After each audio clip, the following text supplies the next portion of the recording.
À chaque passage à Toulouse du candidat frontiste, c'est le même scénario. Les militants anti-Le Pen mettent un point d'honneur à mobiliser leurs troupes. Résultat, deux cortèges. L'un place Jeanne d'Arc de 150 personnes, l'autre place Arnaud Bernard d'environ 250 personnes. Le tout pour un même slogan, Le Pen fasciste. Il est de tradition à Toulouse qu'on ne laisse pas passer un meeting de Jean-Marie Le Pen. Et plus particulièrement aujourd'hui, parce qu'au-delà de ce triste personnage, nous nous insurgeons contre la lepénisation des esprits. On va essayer d'aller le plus loin possible, mais je pense qu'il y a une forte mobilisation aussi des CRS et des flics à Arnaud Bernard. Donc pour le moment, le but c'est d'aller jusqu'à Arnaud Bernard avec une prise de parole à Arnaud Bernard. C'est d'ailleurs place Arnaud Bernard que les deux cortèges fusionnent face à un dispositif policier très dissuasif de plus de 200 hommes. Les manifestants veulent se rendre devant le centre des congrès et très vite, le ton monte, il est près de 16h30. Jets de pierres, de bouteilles, la centaine de manifestants qui restent cherchent à en découdre avec les forces de l'ordre. Les CRS répliquent en chargeant à plusieurs reprises et en usant de gaz lacrymogène pour tenter de disperser les derniers irréductibles. Bilan, une douzaine d'interpellations plutôt musclées, 6 blessés parmi les forces de l'ordre et de nombreuses poubelles ainsi que du mobilier urbain incendié ou dégradé. En fin d'après-midi, les forces de police ont repoussé les derniers manifestants jusqu'à la place du Capitole. Les militants anti-Le Pen et les CRS ont joué ainsi au chat et à la souris jusqu'au soir. Le calme est revenu en centre-ville vers 20h. C'est le seul et l'unique depuis 20 ans. Les autres, ce sont des menteurs et des escrocs. Tout ce qu'il dit, c'est ce que je pense moi. Donc la France aux Français en priorité et le reste, on verra après. Pour les militants frontistes, le seul, l'unique, c'est lui, Jean-Marie Le Pen, qui, comme à son habitude, soigne son entrée, digne des plus grands shows à l'américaine. Devant un parterre de spectateurs acquis à sa cause, l'occasion est trop belle. Le leader du FN profite des 50 ans du traité de Rome pour se lancer dans un véritable réquisitoire contre l'Europe, source, selon lui, de presque tous les mots français. L'Europe a échoué partout où elle avait promis beaucoup. Elle a échoué sur le front du bien-être, de la prospérité matérielle dont elle avait fait sa bannière et qui sera sa croix. Dans la salle, 1500 personnes et presque autant de drapeaux tricolores. Dans les meetings de Le Pen, on a toujours chanté la Marseillaise a cappella. Le candidat du Front National s'amuse donc de la reprise du thème de l'identité nationale par ses concurrents.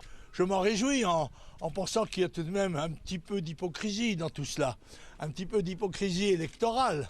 Parce que vous savez, un passeport, une carte d'identité n'ont jamais fait une nationalité et un drapeau n'a jamais fait un patriote. Enfin, dans son discours, Jean-Marie Le Pen a évidemment évoqué la crise d'Airbus, liée selon lui aux contraintes imposées par les institutions communautaires. Pour lui, l'avionneur ne pourra relever la tête qu'au sein d'une Europe des nations.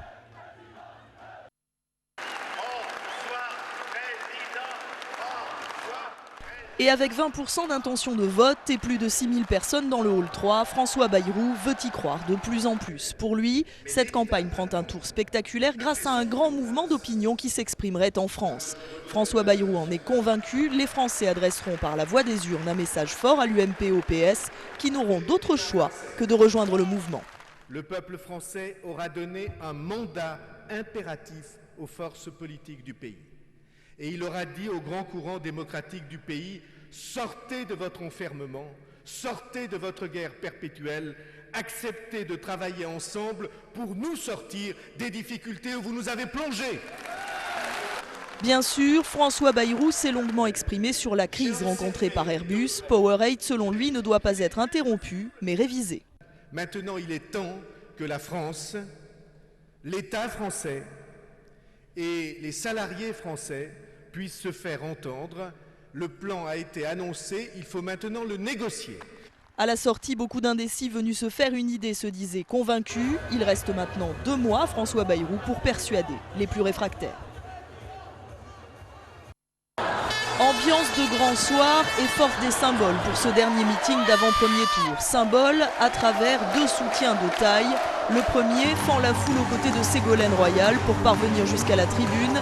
José Luis Zapatero prend la parole et affirme son admiration et son respect pour la candidate socialiste française. Ségolène sait, elle sait servir ce pays. Ségolène sait servir l'Europe. Ségolène sait servir les valeurs de la citoyenneté. Ségolène, c'est le changement. Ségolène, c'est le futur.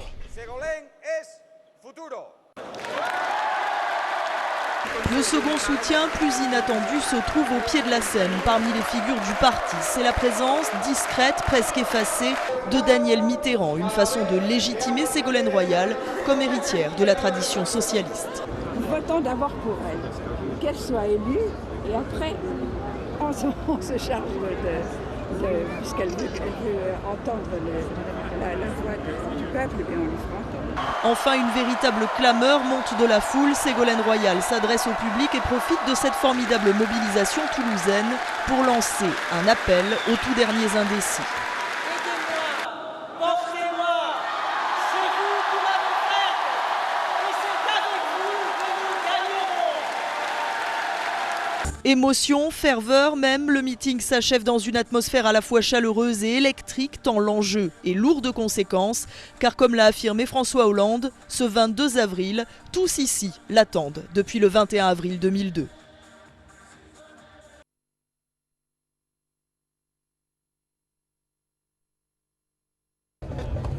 Place à Bâle, tout est prêt pour accueillir comme il se doit celle que le quartier de la Reinerie avait placée en tête au second tour de l'élection présidentielle. À l'arrivée de Ségolène Royal, c'est l'effervescence, applaudissements, musique. L'ancienne candidate à la présidentielle remercie tout d'abord le quartier pour cet accueil, mais demande encore un effort aux électeurs, une remobilisation pour ce second tour des législatives, car elle l'affirme, il ne faut pas perdre espoir. Je crois que les choses ne sont pas faites, il faut là une mobilisation, il faut un équilibre des institutions, il faut des femmes aussi à l'Assemblée. La France est au dernier rang pour le nombre de femmes parlementaires. Aujourd'hui, je viens soutenir 3 femmes dans ce département. Monique Iborra sur cette 6e circonscription, mais aussi Martine Martinel sur la 4e et Catherine Lemorton sur la 1re circonscription. C'est donc à ces 3 femmes que Ségolène Royal est venue apporter un soutien plus appuyé.